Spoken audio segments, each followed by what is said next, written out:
What's up, guys, and welcome to another video. I'm hanging out here in my grandma's kitchen today, and I was playing with some of her fruits, and I was treating this little lemon like it was a baseball earlier, tossing it up, just playing with it, kind of, showing off the old skills. And as I remembered how when I was playing baseball, I used to love to throw a curveball. And the reason you throw a curveball is when a guy is kind of comfortable, or he's starting to feel like he's timing up your fastball, you got to break off the curve. And really what you're doing is you're taking him from a prepared situation where he has a high likelihood of probably getting a hit on you, to you're taking him into a situation where he's got to react, and he might lunge out at the ball. Maybe he'll make contact, but hopefully he won't hit it nearly as hard as that fastball that you were about to throw him. As I look back on this spring semester of teaching, I think that in some ways life kind of threw us a curveball. Many of us understood the teaching process. We were getting comfortable, we were getting familiar, we had taught our classes before, taught our students before, and so we were sitting pretty on another nice semester of teaching. And then came the curveball called COVID-19. And honestly, I think teachers did a really great job reacting. I thought we put the ball in play, we did the best that we could, we gave our students opportunities to learn, and we learned ourselves through the experience. But as I'm preparing to move into fall 2020, and I'm looking through my different classes, still recognizing that there is so much uncertainty in the air as far as like when we'll be teaching, if we'll be online, if we'll be in person, all this kind of stuff. I don't want to approach fall 2020 like I'm sitting fastball and reacting to the curve. I want to approach this upcoming semester like I'm prepared for it, to move from that reactionary situation into a more proactive situation. So what I'm thinking through personally is just what were some of my weaknesses last semester? What were some things that were really time consuming that my students struggled with, that I struggled with, that kind of started to burn me out over time? And how can I just be more prepared to address those things going forward this semester? So I know that I've already thought of several of these ideas, and I'm going to be coming at you over the next few weeks with some videos like addressing these ideas and how you can be working through them. But what I would love for you to do is, if you're a teacher, it'd be super cool if you would just leave a comment down below in this video, and you could just tell me like, what were some weaknesses in your class? What were some things that your students struggled with? Or what were some things that you hope to learn more about and to discuss through these videos, so that we can just begin the conversation of iron sharpening iron and helping each other out to be better teachers this fall. So as I was thinking about weaknesses in my class last semester, one of the things that immediately came to mind was just time management. And I started thinking of ways that I spent a long time grading exams, coming up with lesson plans. I spent a long time making my videos week to week, and then like responding to students and all this. Things just really added up. And maybe that's because I'm a little bit of a perfectionist, but also I think that a lot of teachers that I talked about how time-consuming teaching online can be. And so what I wanted to do in the remainder of this video is just share a few tips that I think are helping me as I'm planning my class for fall 2020, and hopefully will be helpful for you as well with time management. And the first time management tip that I want to share with you is something called batching. Now, I first heard of batching through a guy named Matt Diavella, and he made an awesome YouTube video specifically about this, which I'll link up in the cards if you want to check that out after you get done watching this.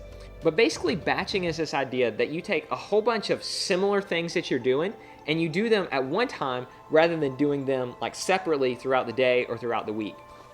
So in his video, Matt uses the example of washing laundry, and he talks about how slow and time wasting it would be if you took time to wash your shirt every time after it got dirty.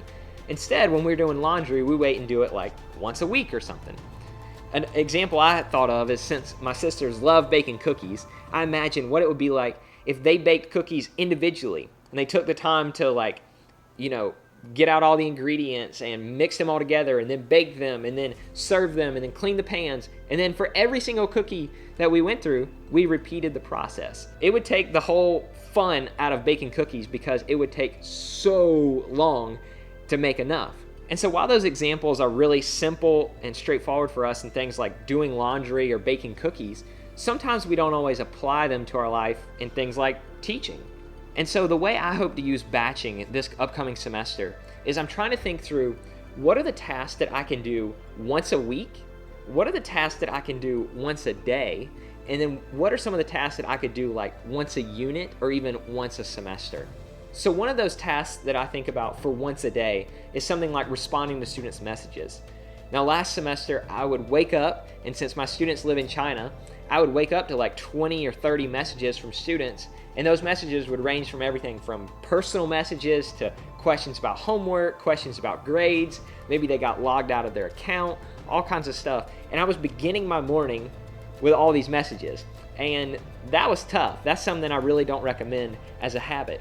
So now I'm kind of going to change my strategy to I'm just going to respond to messages once a day, and I'm going to pick 30 minutes or an hour, and that's going to be my time of day that I respond to messages. Also think about things that I can do once a week.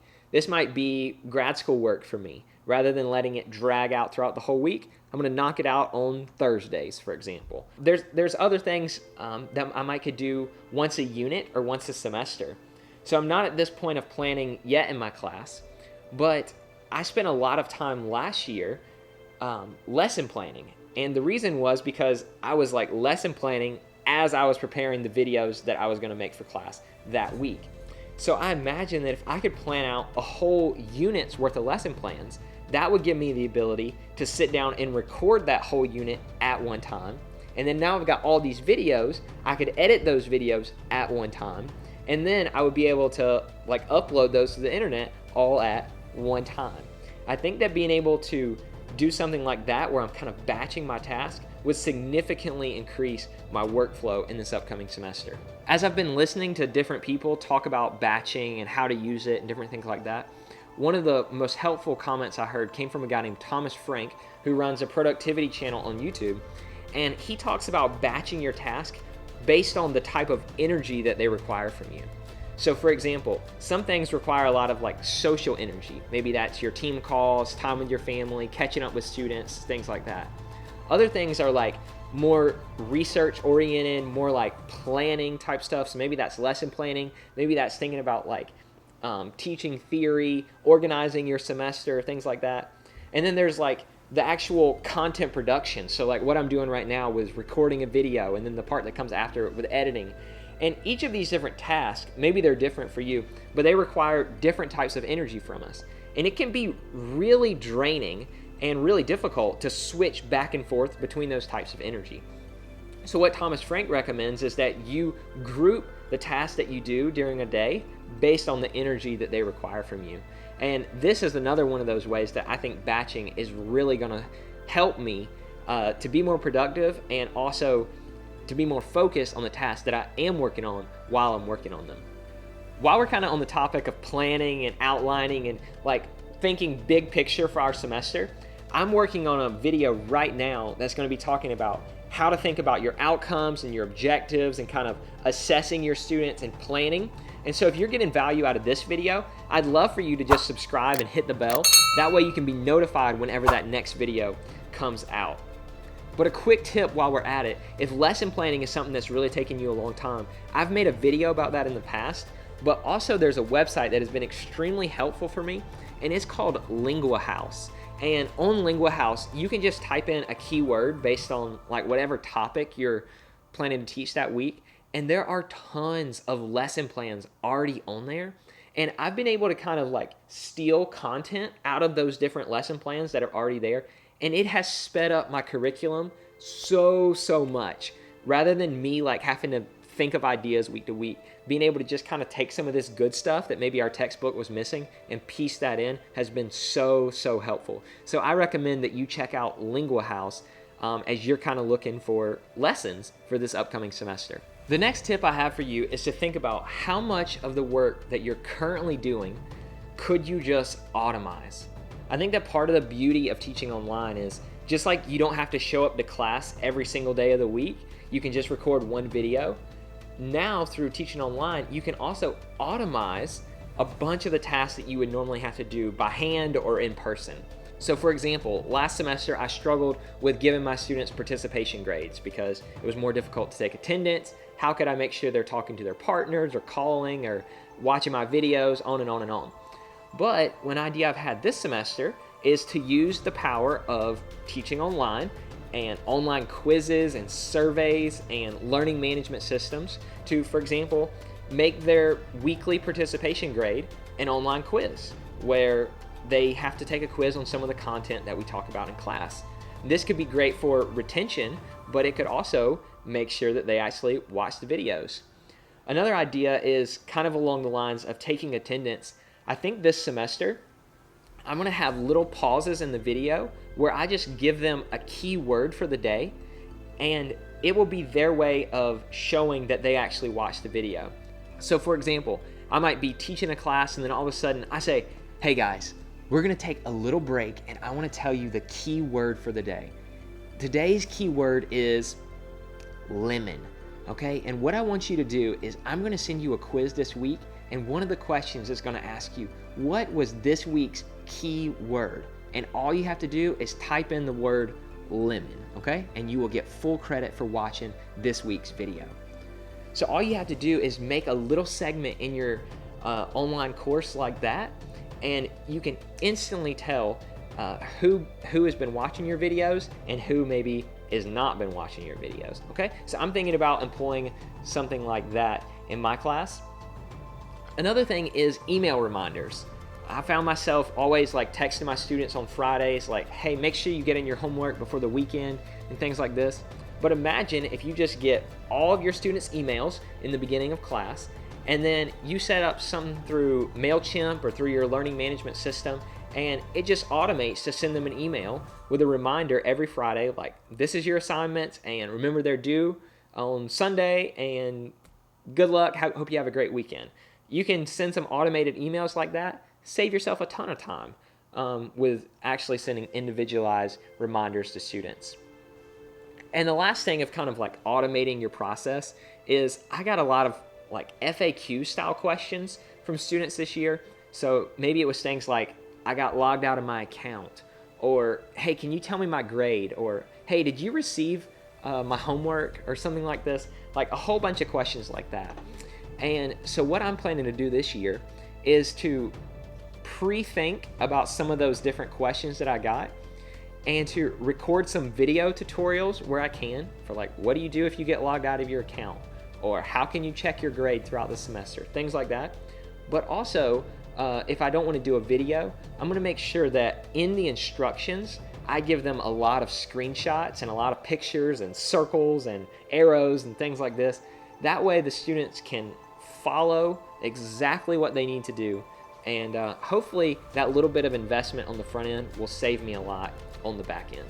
And the last tip I have for you in this video is just to remember that you're a professional.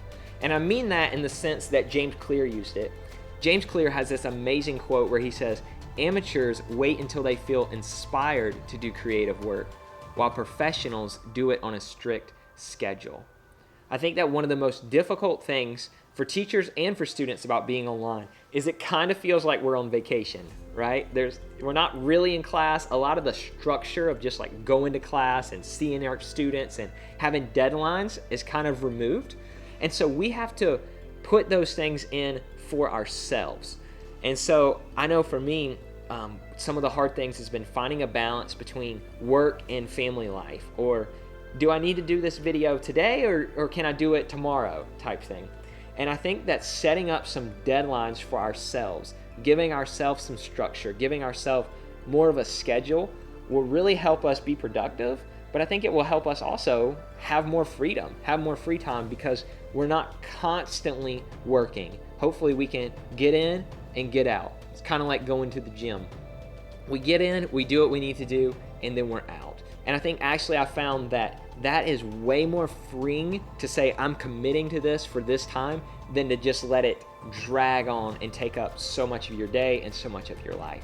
So that was the 3 tips I had for you today. It was batching, finding ways to automate things in your class, and then of course being professional. And I mean like setting a schedule for yourself and sticking to that schedule. I remember a quote someone told me, I'll end with this. He says, discipline will take you places that passion won't.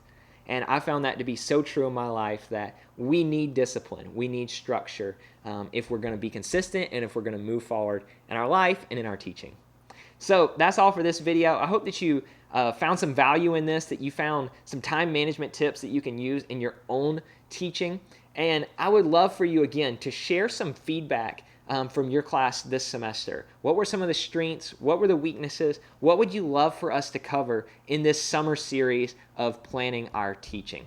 Anyway, drop that down in the comments down below, and I can't wait to hear from you. See you in the next video. Bye, guys. All right, guys, I've got a serious question for you. Am I juggling right? Oh, I guess not.